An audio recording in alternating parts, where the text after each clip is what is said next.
untuk kepada Kepala Kantor Kemenang Aceh Utara, Bapak Dr. Andes Haji Yusri, untuk menyampaikan beberapa sambutan sekaligus membuka acara sosialisasi ini. Silakan Bapak. Assalamualaikum warahmatullahi wabarakatuh.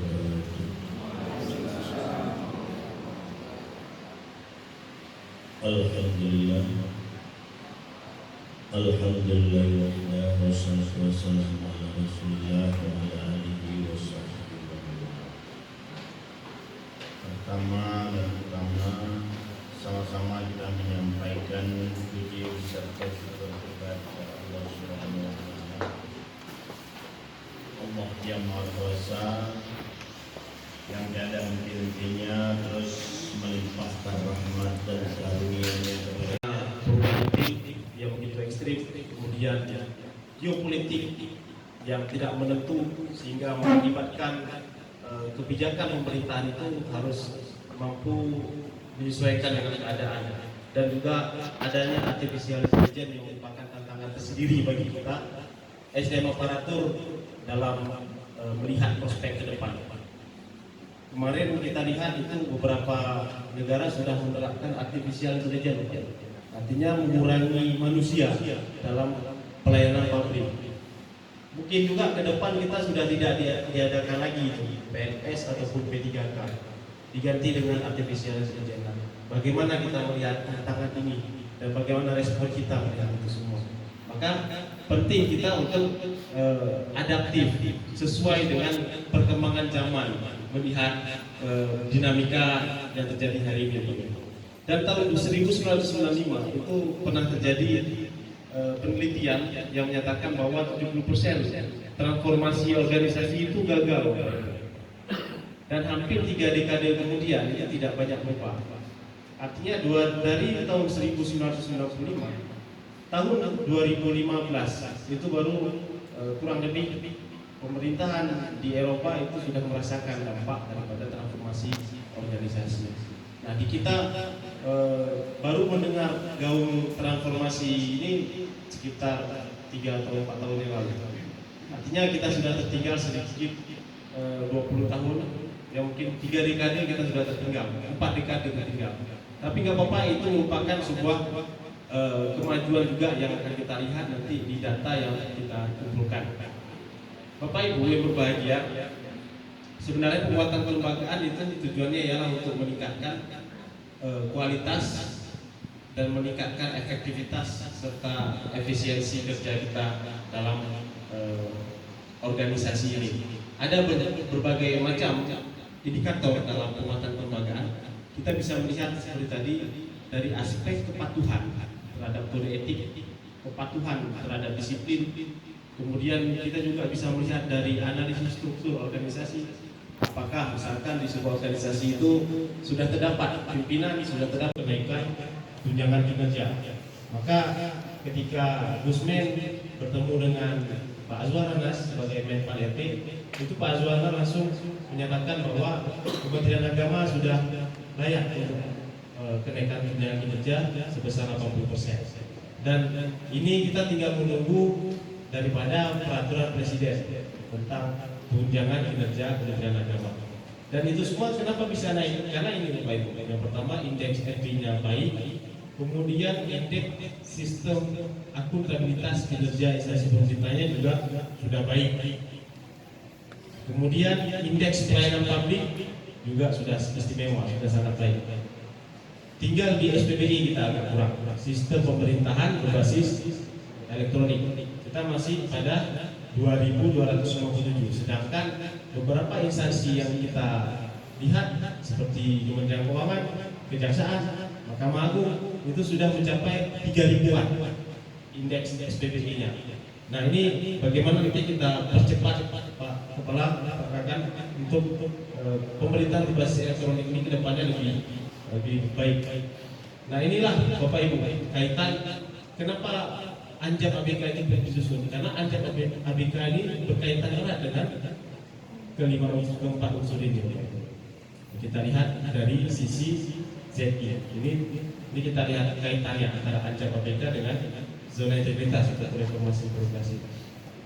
Salah satu evidence ataupun bukti yang diperlukan dalam proses zona integritas ataupun reformasi birokrasi itu ialah perencanaan kebutuhan pegawai sesuai dengan kebutuhan organisasi.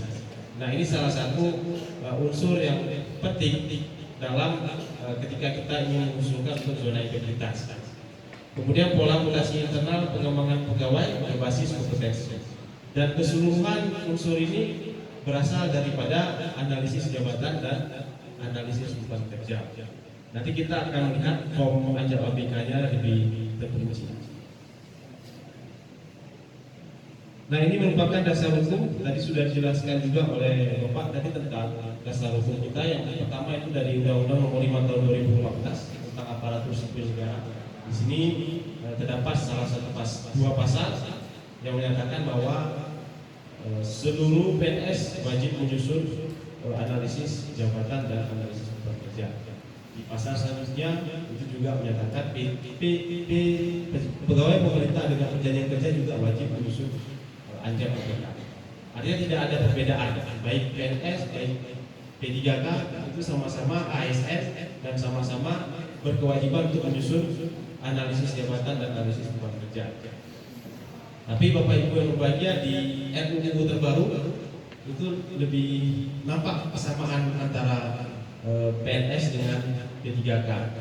Itu di RUU ASN kami baca kemarin itu bahwa P3K sudah akan mendapatkan itu tunjangan hari tua, jaminan hari tua di RUU ASN. Artinya tidak ada perbedaan lagi antara pegawai pemerintah dengan perjanjian kerja dengan PNS. Itu sudah kita baca di dalam RUU ASN. Tinggal diketok palu antara presiden dengan ketua DPR. Itu yang pertama. Kemudian ada Perpres Nomor 12 Tahun 2023 tentang Kementerian Agama, ada PMA Nomor 6 Tahun 2022 itu tentang perubahan atas PMA 19 2019 tentang organisasi dan tata kerja instansi vertikal Kementerian Agama. Dan yang paling penting yang menjadi legal standing kita dalam menyusun Anjap ialah Permen-Pan RP Nomor 1 Tahun 2020 tentang pedoman Anjap dan ABK. Nah, ini Permen-Pan 1 2020 ini harus benar-benar kita baca, harus benar-benar kita ikuti dalam proses penyusunan Anjap ABK.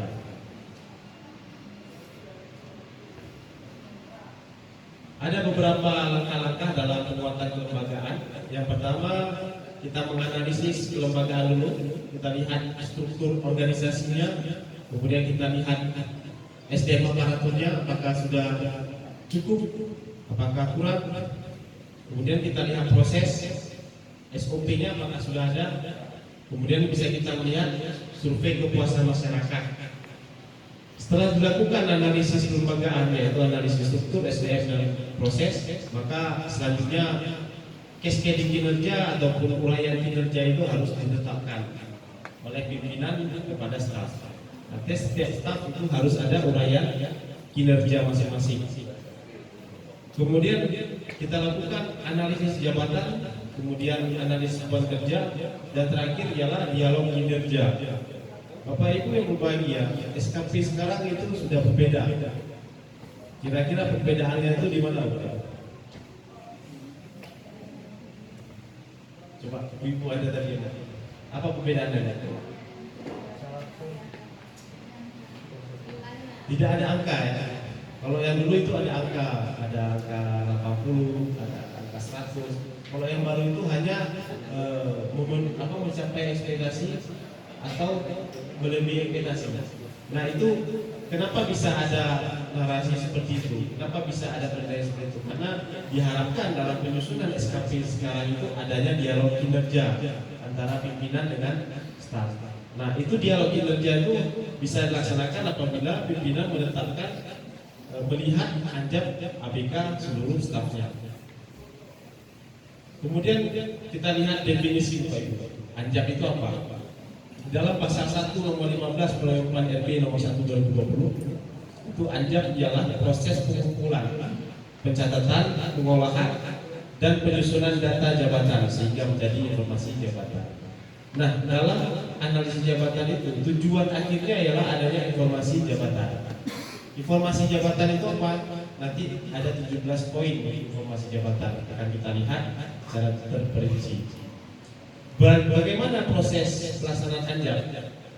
Proses pelaksanaan anjab yang pertama mulai dari tahap persiapan, kemudian pengumpulan data jabatan, pengolahan data jabatan, verifikasi jabatan.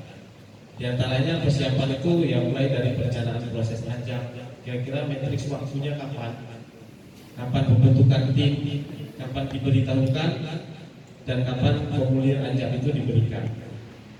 Anjab ini dilakukan dalam bentuk tim, jadi tidak bisa satu orang mengerjakan seluruh anjab organisasinya, tapi tim yang bekerja.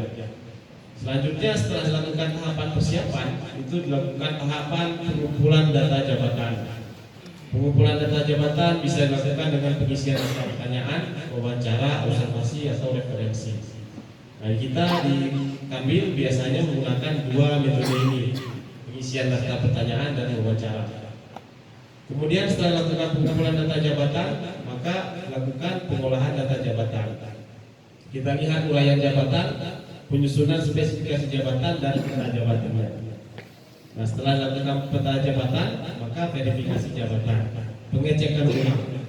Anjab yang telah disusun nanti akan diserahkan melalui kantor Kementerian Agama Kabupaten Kota, itu diserahkan kepada kami untuk dilakukan verifikasi jabatan. Nah, insya Allah nanti kita akan melakukan verifikasi jabatan itu di bulan Desember. Rencananya bulan Desember atau November. Nah, kalau anjab tadi itu untuk informasi jabatan, maka analisis beban kerja sedikit berbeda, Bapak Ibu. Di dalam pasal 1 nomor 17 itu disebutkan bahwa analisis beban kerja ialah teknik manajemen yang dilakukan secara sistematis untuk memperoleh informasi mengenai efektivitas dan efisiensi kerja.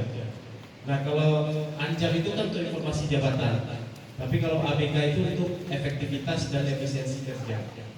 Misalkan saya ingin tanya, ini saya menyiapkan satu surat undangan, tapi satu surat undangan itu diselesaikan dalam waktu 5 hari. Kira-kira bisa nggak Bapak Ibu?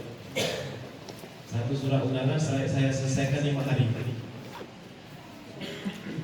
Bisa atau tidak? Tidak bisa.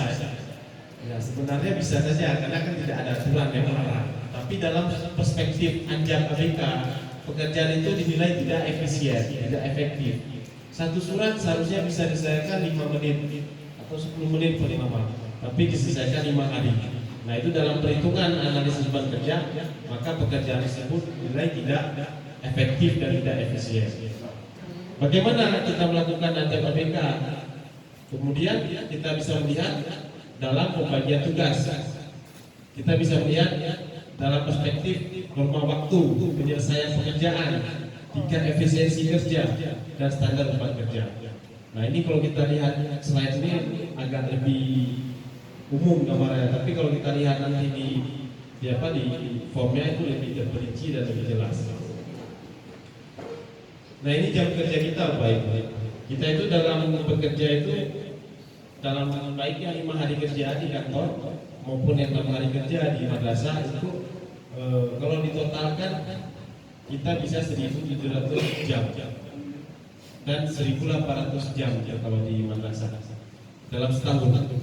Tapi kita dalam bekerja itu kan kita perlu istirahat, perlu istirahat, perlu jemput anak, ya, yang ibu-ibu perlu pulang ke rumah masak.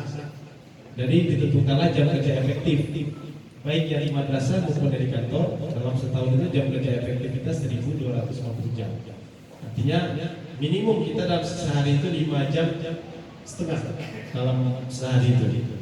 Kalau yang di kantor, yang di madrasah juga sama, 1.250 jam. Nah, kedua unsur ini tidak boleh diubah, Bapak Ibu. Kedua unsur ini tidak boleh diubah. Nah, ini menjadi norma waktu yang ditetapkan dalam seluruh proses analisis beban kerja, 1.250 jam. Kemudian apa manfaatnya, Bapak Ibu? Manfaat anjab. Yang pertama, manfaatnya ialah dari perencanaan pegawai.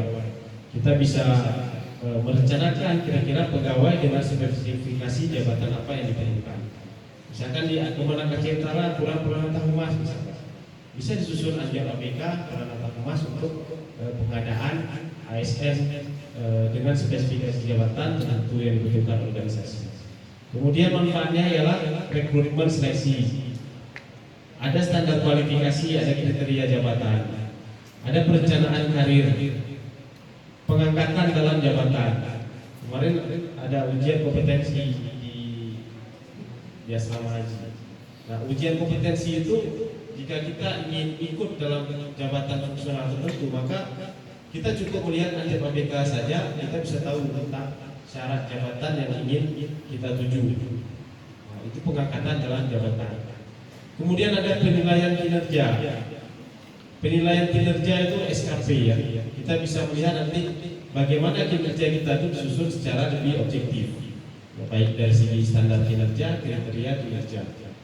Kemudian remunerasi, artinya apa? Beban kerja, informasi jabatan sesuai dengan penghasilan yang diberikan. Kemudian penetapan diklat. Ini contohnya misalkan ketika pimpinan mengetahui anjab ABK daripada staf, maka ketika ada diklat, pimpinan tinggal melihat informasi jabatan saja. Ya, misalkan Pak Dedi sebagai analis tindak lanjut laporan hasil pemeriksaan. Ada diklat investigasi auditor. Saya sebagai penyusun bahan hisab ruqyah misalnya. Kemudian saya yang diikut untuk diklat auditor itu. Apakah sesuai? Nah, itu tidak sesuai. Artinya penetapan perencanaan diklat sesuai dengan spesifikasi jabatan. Nah, itu manfaat dari anjab. Kemudian manfaat ABK apa? Ya tentunya tidak terjadi tumpang tindih pekerjaan antar jabatan atau antar unit organisasi. Sering sekali ada sama jabatan. Kalau di ruangan kami itu analis kelembagaan ada 2 orang. Satu saya, satu lagi Pak Ardi. Nah, kami dua sama-sama nama jabatannya analis kelembagaan.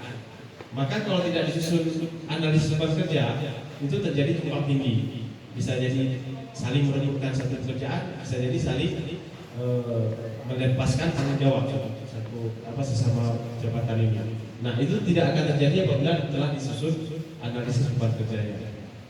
Kemudian rekrutmen, seleksi, penempatan pegawai lebih objektif, transparan, dan terukur.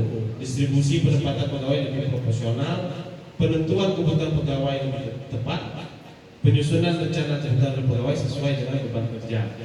Nah, ini juga ada penilaian kinerja dengan metode SKP lebih objektif. Kenapa lebih objektif? Dalam menentukan apakah satu pegawai ini dapat hasil melebihi ekspektasi atau melebihi ekspektasi, pimpinan hanya melihat hasil kerja yang dapat dalam anjab.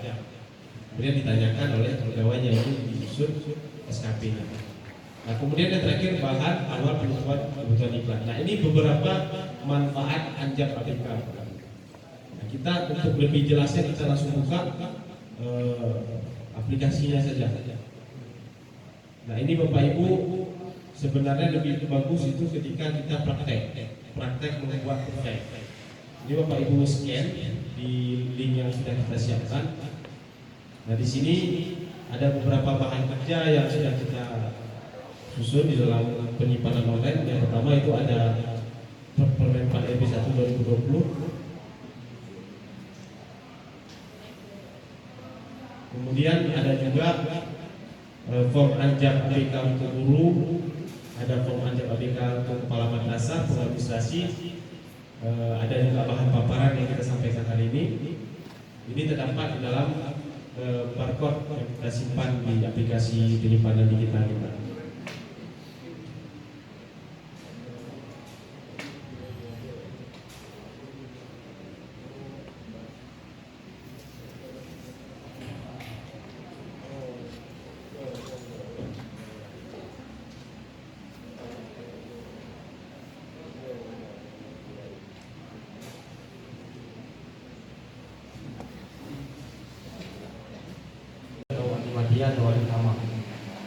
Nah ini nama jabatan ini adalah jabatan fungsional. Jabatan fungsional dengan klasifikasi jabatannya, jenjang jabatannya.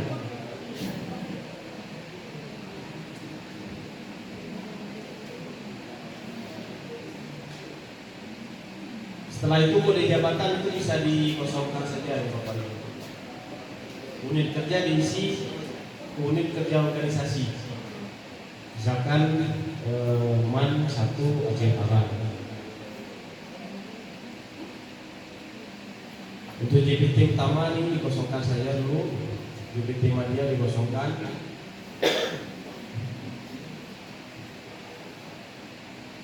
JPT Pratama itu diisi dari eselon 2 di kantor wilayah, itu Bapak Kanwil.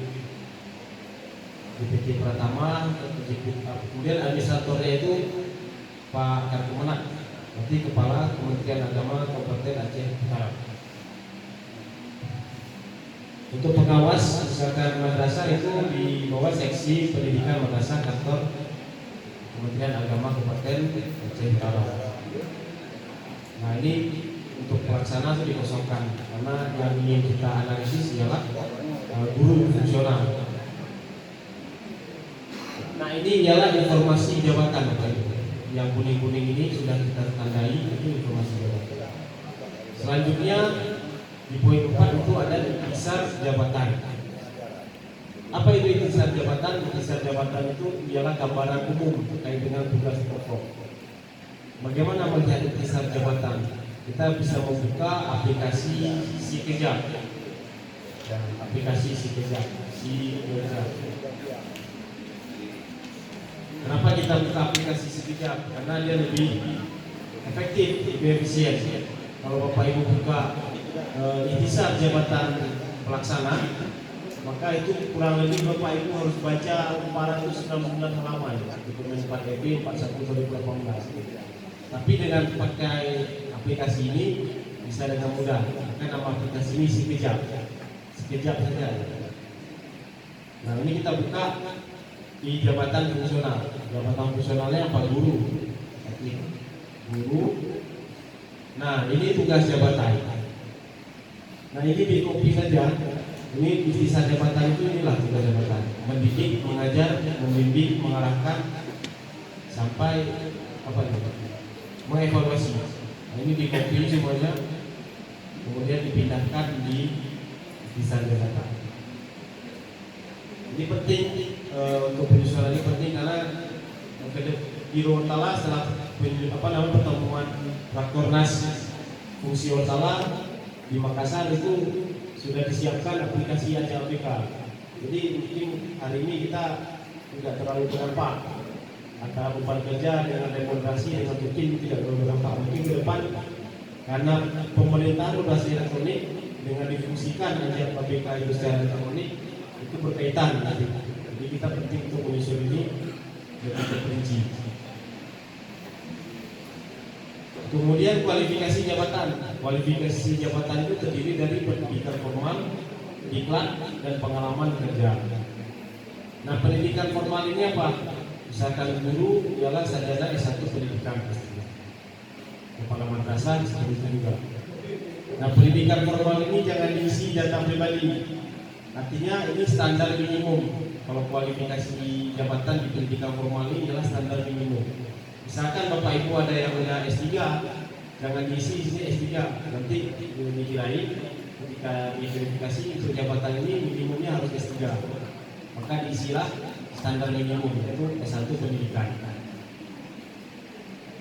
Kalau pengadministrasi apa? Pengadministrasi standar minimumnya ialah SRCA. Ini untuk madrasah. Kemudian diklat. Diklat apa saja? Misalkan yang PNS, laksan, ataupun apa kalau dulu sebutannya apa? Prajabatan. Ya, prajabatan. Kalau sekarang laksan. Ya. Misalkan P3K gimana susunnya? Orientasi P3K. Maka dimasukkan di poin 1. Kemudian kalau untuk yang guru PPG bisa dimasukkan. Misalkan administrasi, yang di pengadministrasi itu bisa masukkan diklat SOP misalnya. Nah ini contoh pendidikan dan pelatihan, itu diklat. Kemudian pengalaman kerja. Nah pengalaman kerja misalkan pengalaman kerja di jabatan tersebut, bukan pengalaman kerja dari awal pegawai sampai sekarang, tapi pengalaman di jabatan tersebut. Bagaimana misalkan kita ingin menyusun anjam ABK untuk kebutuhan peralatan humas, misalkan di sini kosong peralatan humas, maka pengalaman kerja dikosongkan saja, karena kita untuk menambah pegawai. Tapi kalau untuk menganalisis yang eksis, yang sudah ada, maka dimasukkan pengalaman kerja di jabatan tersebut. Nah itu kualifikasi jabatan. Kemudian di informasi jabatan ke-6 itu ada tugas pokok.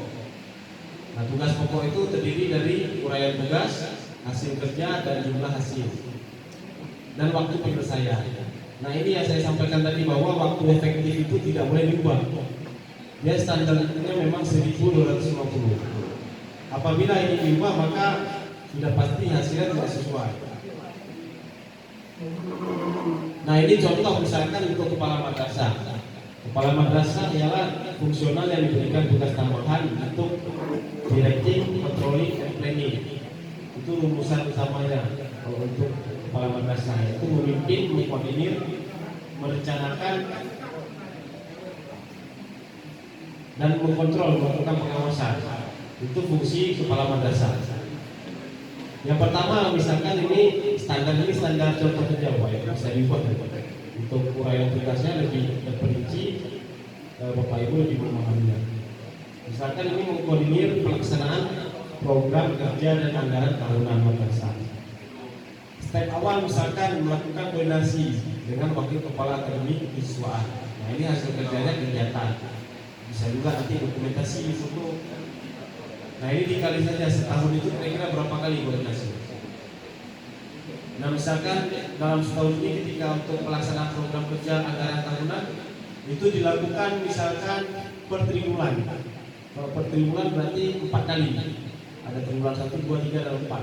Maka jumlahnya 4. Atau misalkan kepala madrasahnya itu sering melakukan koordinasi, yang bisa ditambahkan dengan sesuai dengan tugas sehari-harinya. Kemudian menyusun program kerja.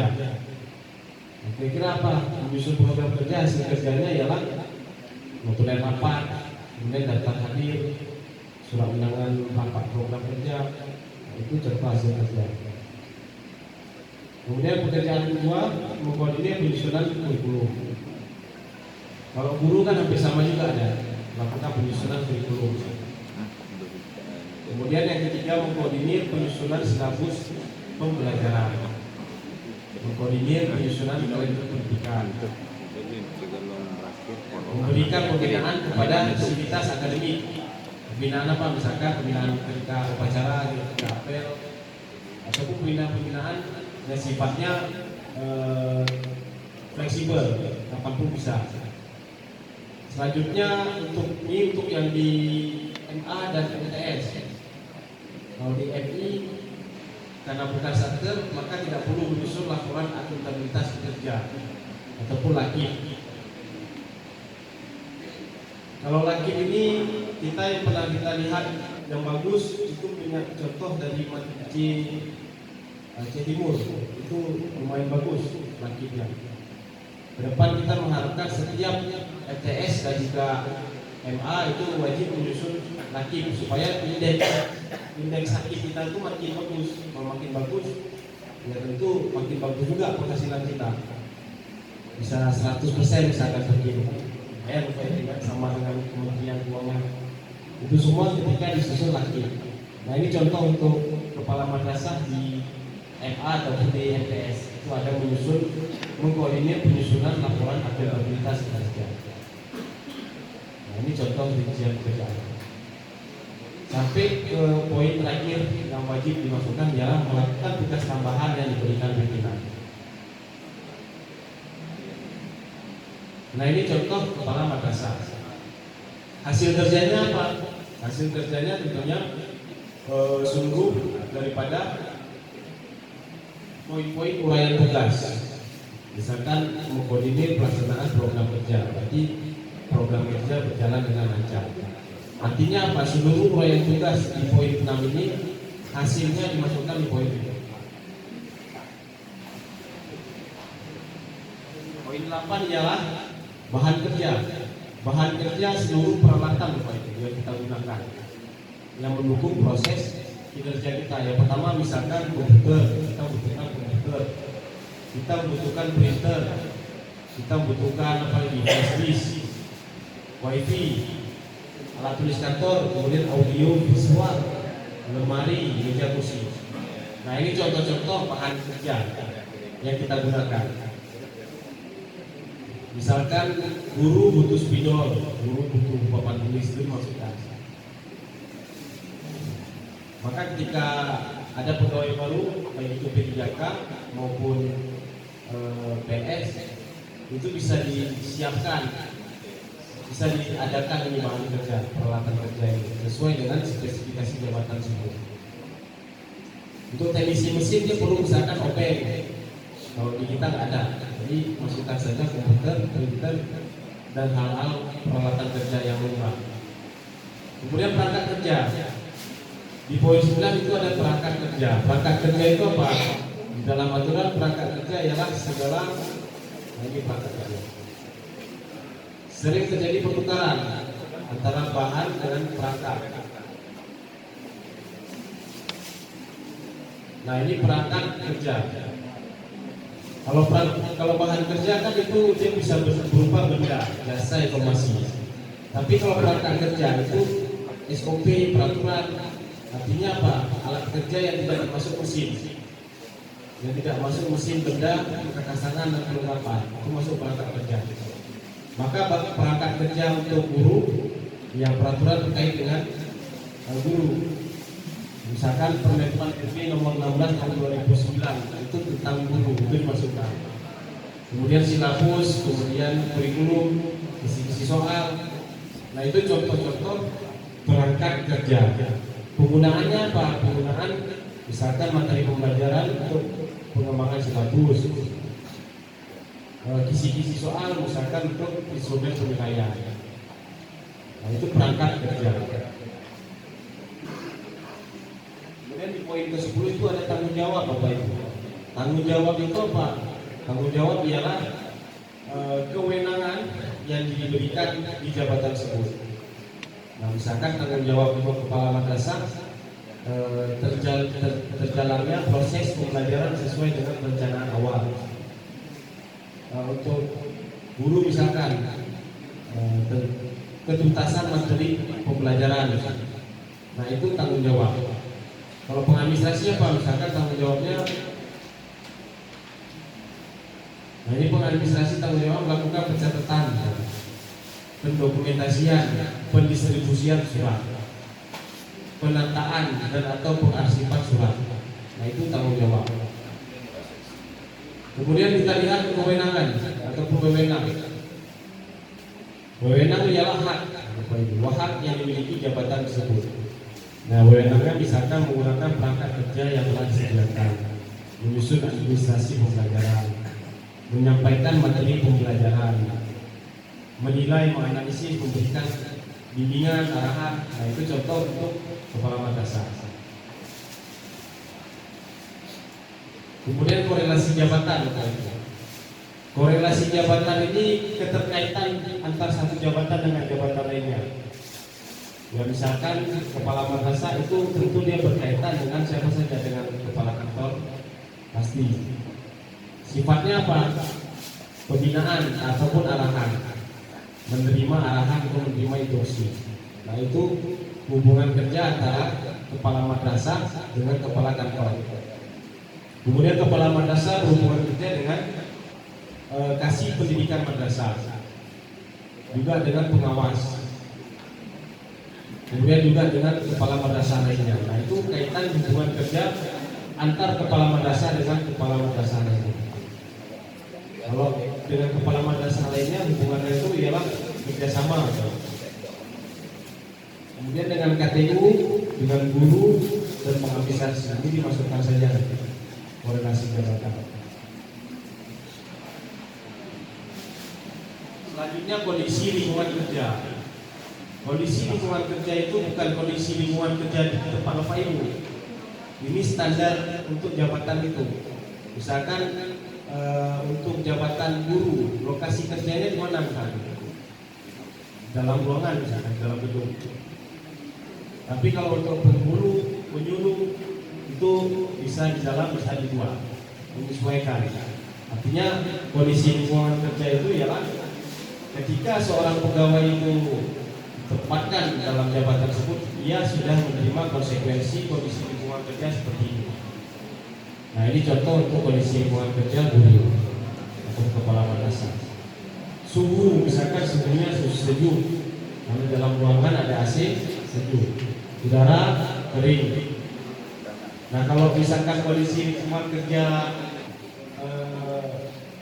teknisi jalan tol, itu pasti suhunya panas. Kenapa? Di luar ruangan, udaranya juga panas. Kemudian luas ruangan kalau untuk kepala madrasah ya cukup ataupun luas. Letak strategis, penerangan terang. Nah, artinya ini seluruh lingkungan kerja terkait dengan kondisi di mana suatu jabatan tersebut bekerja. Kemudian ada risiko bahaya. Nah, risiko bahaya ini risiko yang bisa saja didapati dari suatu jabatan tersebut. Nah, misalkan guru terlalu banyak pekerjaan, bukan kerja, kelelahan fisik, tekanan psikologis, depresi. Nah, itu contoh-contoh risiko bahaya. Kalau di teknisi listrik itu bisa risikonya meninggal. Kenapa? Karena sengatan listrik. Artinya semakin tinggi risiko itu seharusnya semakin tinggi juga remunerasinya. Nah, itu risiko bahaya terkait dengan jabatan tersebut. Kenapa Pak? Kenapa gitu?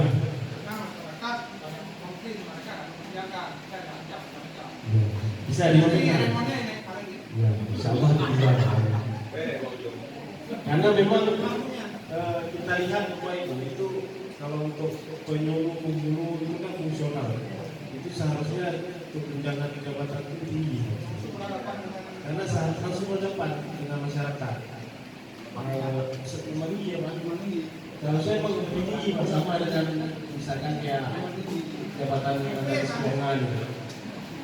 Nah, kita harapkan ke depan itu semakin tinggi tunjangan jabatan. Kemudian syarat jabatan. Nah, ini juga yang penting. Misalkan Bapak Ibu ikut hukum apa, misalkan hukum fungsional lainnya, misalkan fungsional analis kebijakan dari pelaksana ke fungsional, itu harus tahu syarat jabatan. Untuk guru syarat jabatan pertama itu keterampilan kerja. Apa saja mengoperasionalkan komputer, mengajar. Nah, itu untuk keterampilan kerja guru. Ada dua. Kalau yang pengadministrasi mengoperasionalkan komputer. Kemudian bakat kerja. Apa bakat kerja? Bakat kerja bisa kita lihat di sini di dalam Permen 1 2020. Nah, bakat kerja itu ada beberapa poin. Intelijensia. Guru pasti punya intelijensia. Diperlukan untuk jabatan itu bakat kerja intelijensia. Kemudian bakat verbal. Penyuluh juga diperlukan bakat verbal. Kenapa? Karena dia memberikan materi agar orang memahami kata-katanya. Kalau untuk ini bakat numerik itu biasanya misalkan kayak bendahara, analis keuangan BPN, itu untuk jabatan-jabatan tersebut bisa ditambahkan bakat numerik. Bakat pandang luar ini tidak ada. Selanjutnya bakat ketelitian. Nah, ini bakat ketelitian juga harus dimasukkan. Artinya apa? Untuk jabatan tersebut diperlukan bakat ketelitian, kemampuan menyerap perincian yang berkaitan dengan bahan verbal. Koordinasi motorik itu tidak perlu, kecepatan jari. Nah, artinya ini apa? Bakat kerja ini seluruh bakat yang diperlukan terkait dengan jabatan tersebut. Kemudian ada temperamen kerja. Nah, ini temperamen kerja ini karena kepala madrasah dia memerlukan kondisi directive control and planning, yaitu kemampuan untuk memimpin, mengontrol dan juga merencanakan. Maka dimasukkan nih temperamen kerjanya masuk DCP. Nah, ini rumusan-rumusan ini tinggal kita ambil saja ini dan kita masukkan di dalam temperamen kerja. Kalau Bapak Kasubag itu kan juga ada kegiatan untuk memimpin, mengendalikan, merencanakan, itu juga masuk DCP. Kecuali staff, kalau staff tidak bisa, misalkan pengadministrasi ini tidak bisa dimasukkan DCP ini. Kemudian ada feeling, ide dan fakta. Artinya apa? Menyesuaikan diri dengan kegiatan yang mengandung penafsiran. Nah, ini biasanya ini jabatan-jabatan yang berkaitan dengan analis keuangan APBN, itu bisa masuk ke sini ataupun auditor. Kemudian ada influensi, mempengaruhi. Untuk jabatan guru perlu untuk influensi. Karena apa? Guru mempengaruhi peserta didik, penyuluh juga seperti itu. Jadi untuk anjab APK guru, penyuluh, pemuluh ini dimasukkan influensi. Artinya mempengaruhi orang lain. Kemudian ada sensori, judgmental, dan kriteria. Nah, ini biasanya jabatan-jabatan eselon 1, 2, 3. Ini masuk karena dia menyiapkan apa kesimpulan, proses pembuatan kesimpulan, keputusan, penilaian, pembuatan peraturan perundang-undangan. Nah, ini biasanya jabatan-jabatan eselon 1 sampai 3. Kemudian ada FFC. Ini kemampuan dengan kegiatan pengambilan peraturan. Kita ada analis hukum, Pak, di kantor kita. Belum ada. Kalau ada analis hukum bisa masuk di FFC ini, bisa sebagai temperamen kerja utama untuk analis hukum.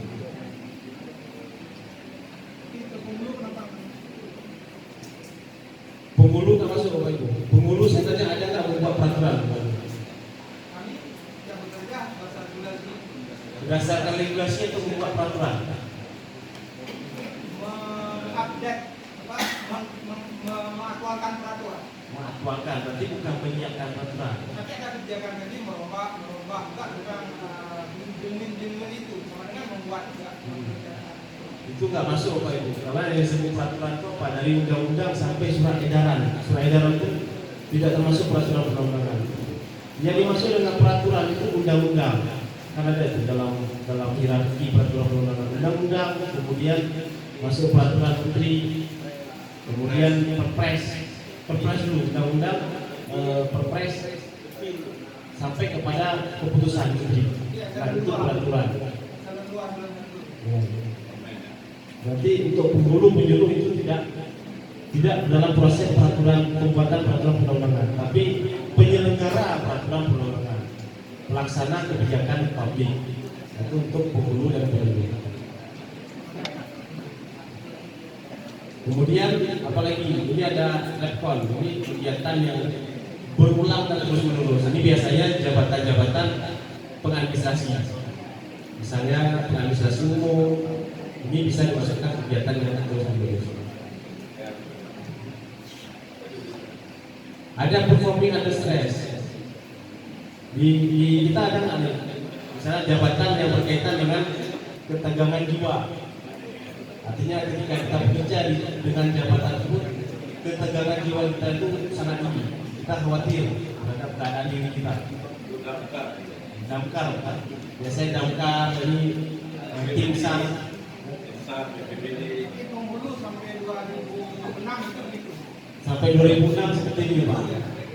Berarti penghulu juga masuk temperamen kerjanya termasuk performing under stress karena bekerja dengan ketegangan jiwa. Pernah menulis berdiri baru.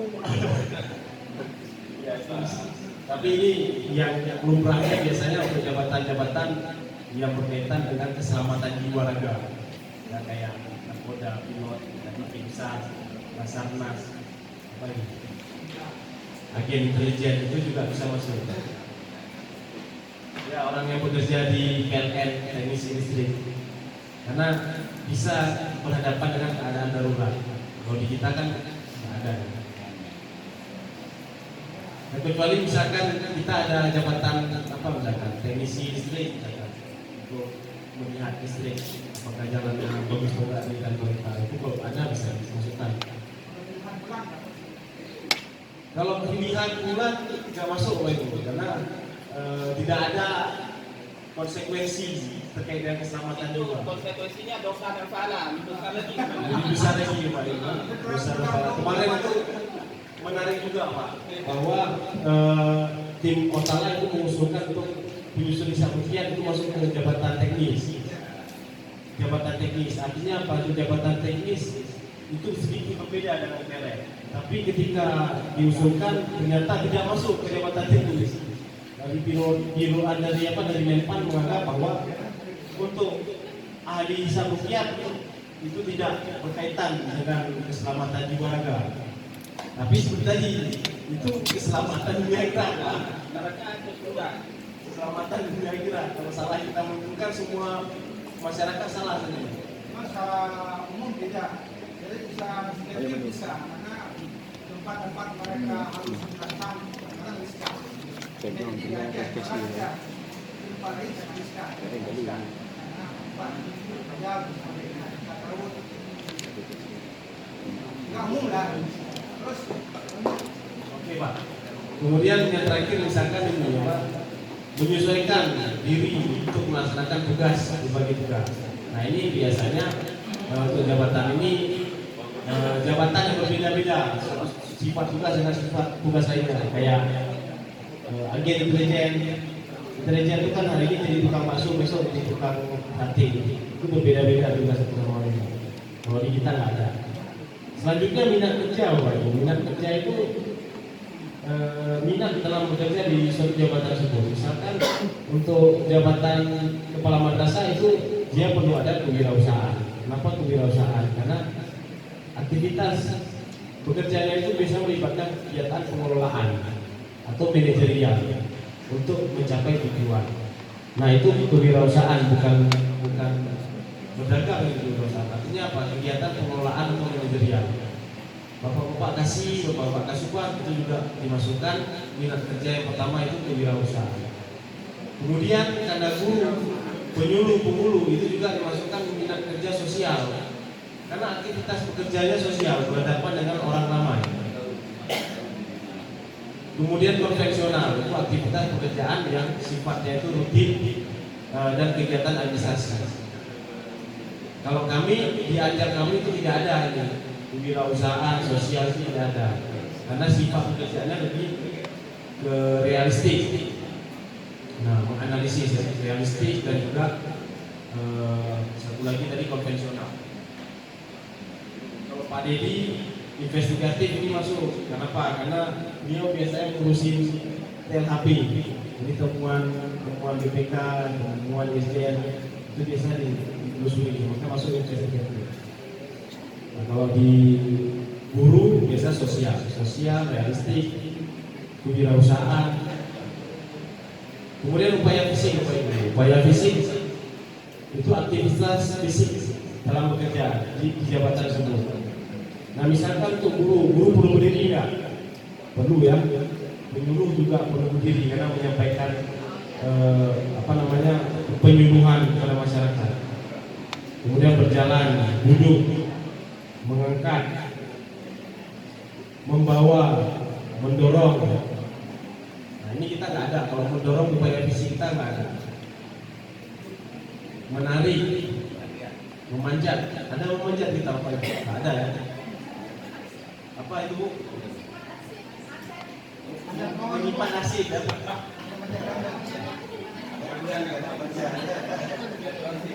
Ya kalau misalkan ada dimasukin aja, misalnya si Panis ada memanjat masukin itu. Tapi nanti kita waktu kita verifikasi diambil nanti kita lihat apakah betul atau enggak. Tapi umumnya ada memanjat gitu. Kalau memanjat ini kan biasanya ya kita di teknisi listrik, manjat tiang listrik, kita kan nggak ada. Kemudian apalagi menunduk nggak ada ya. Bluetooth ada nggak kita bluetooth? Kalau kami komplit. Semuanya ada. Karena dalam kerja lapangan tentang agama wakaf, kita turun di lapangan wakaf untuk mengukur itu terlibat semua. Dimasukkan Pak kalau misalkan ada saya menunduk, memanjat. Menunduk juga karena Kemudian membungkuk, merangkak, ada merangkak ini.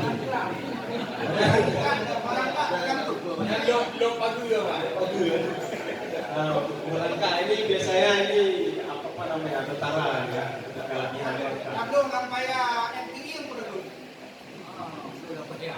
Itu merangkak, tapi tidak ada kita. Kemudian menjangkau, ada juga. Memegang ada nggak kita? Ada ya. Kalau guru memegang, apa guru memegang juga?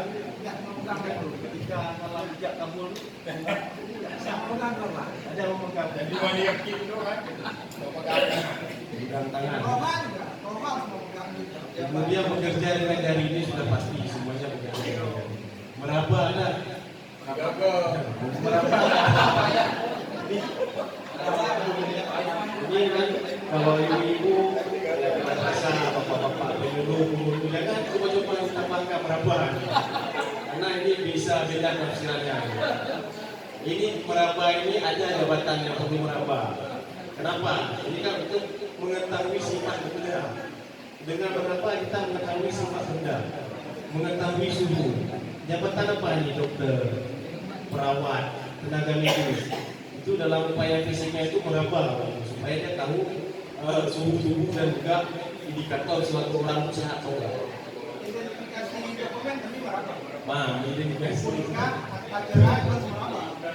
Semuanya bisa masuk. Kalau pimpinan itu perlu meraba. Ada pegawai yang sakit kan, kita pegang kepalanya panas. Bisa dimasukin ya Pak, untuk meraba. Tapi umumnya nggak ada Pak. Kalau untuk jabatan-jabatan di kantor biasanya nggak ada. Ini dokter. Ini dokter. Sampai tengok punya Pak. Kemudian berbicara sudah pasti ya, penyuluh itu ada berbicara. Mendengar, melihat ketajaman jarak jauh. Ngeri-ngeri kan itu upaya fisik.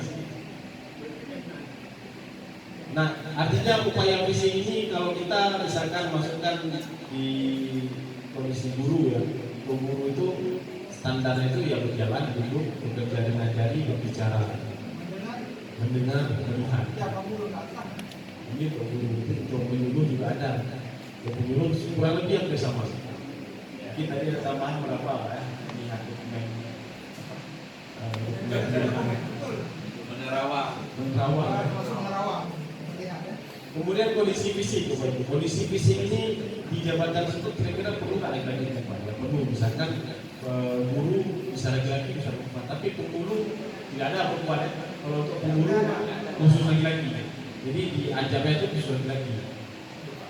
Kemudian umur itu diisi saja umur ASN secara fungsional kan sampai batasnya 60 tahun atau 65 tahun, atau dikosongkan juga bisa. Tinggi badan itu tidak ada syarat khusus, karena dalam jabatan tersebut jangan nanti bapak masukin tinggi badan bapak nih. Nah, bapak tingginya 180, bapak masukin ke 180, nanti ketika pengadaan CPNS itu diberikan di jabatan itu tidak bisa, karena syaratnya harus ada tinggi berapa sentimeter. Ini tinggi jabatan ini hanya untuk jabatan-jabatan di kepolisian atau di negara. Berat badan juga, postur badan juga. Nah, kemudian penampilan ini isi saja rapi sesuai dengan peraturan pakaian dinas aparatur sipil negara. Kemudian ada fungsi pekerjaan. Fungsi pekerjaan apa saja? Misalkan memasang mesin. Nah, tadi yang di Sapukian itu ada memasang mesin teleskop. Itu bisa dimasukkan. Memasang mesin. Apalagi menjalankan, mengemudikan. Kalau ada jabatan supir bisa dimasukkan. Dan bahaya itu B2 menjalankan, mengontrol mesin. Kemudian ada juga kalau di kita ini biasanya memadukan data, yaitu kalau analis kepegawaian, bisa mengeluarkan data, mengkoordinasi data, menganalisis data, menyusun data. Kalau di KUA kan itu ada penyusun bahan pembinaan, itu bisa dimasukkan penyusun data. Menasihati ya, guru, penyuluh, guru itu dimasukkan menasihati. Karena sering memberikan nasihat bimbingan nikah, pranikah itu dimasukkan. Berunding. Jadi nanti Bapak Ibu ketika ajang yang sudah ada, ini kan mau lagi pengadaan nih CPNS sampai 3K. Kan ada yang penghulu, dikasih saja ajarnya. Nah, kamu bekerja sesuai dengan ini. Jadi sudah jelas pekerjaannya. Menghibur, ada nggak jabatan menghibur? Nggak ada. Tapi ada juga di sini dimasukkan di Kemenpan. Kalau penyuluh ada mempengaruhi, maka dimasukkan penghulu. Penyuluh, penghulu mempengaruhi agar calon pengantin itu sakinah, mawaddah, itu ada. Guru juga ada mempengaruhi. Nah, maka di upaya fungsi pekerjaan itu kalau di guru kita masukkan tadi mengajar sama mempengaruhi peserta didik. Kemudian prestasi kerja dulu baik atau sangat baik. Sekarang kita buat sesuai ekspektasi atau melebihi ekspektasi.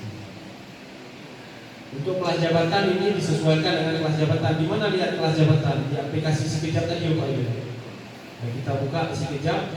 Nah, ini kita lihat. Misalkan guru ahli pertama, ya grade-nya itu 8. Guru ahli pertama kelas jabatannya 8. Kalau ahli muda 9. Kalau ahli madya 11. Ada yang ahli utama. Nah, ahli utama 13. Nah, itu untuk grade. Kita lihat di aplikasi sekejap.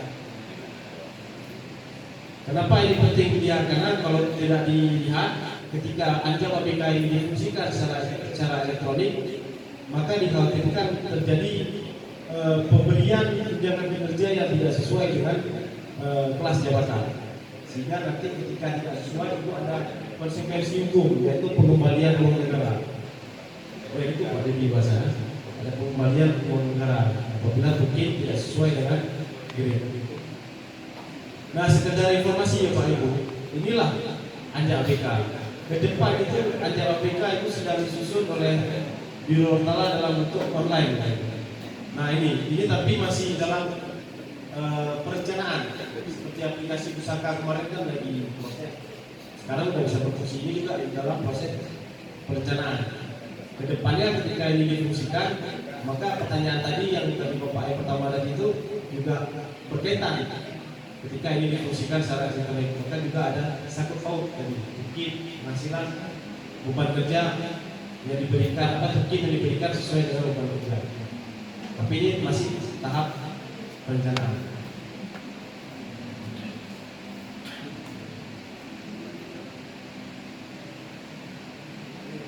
Ketika kita buka tampilannya ini seperti ini, ada dashboardnya. Nah, ini ada semua nama jabatannya di sini. Ini kita bisa buat Anjab, misalkan JPT pertama Pak Kanwil, kita buat di sini bisa juga. Kemudian jabatan pengawas, pelaksana, fungsional, administrator, tinggal kita pilih saja. Tapi ini belum bisa digunakan karena masih tahap demo, masih penyesuaian. Baik Bapak Ibu, itulah sekilas pandang tentang Anjab APK. Nah, maka Anjab APK ini apabila difungsikan benar-benar dan pimpinan melihat Anjab APK setiap staf dan ini dijadikan patokan dalam bekerja, maka ya organisasi yang kita harapkan itu dapat berjalan dengan baik itu akan terjadi ketika Anjab APK ini benar-benar dijadikan sebagai tools untuk bekerja. Mungkin ada tambahan dari Pak Deni, silakan.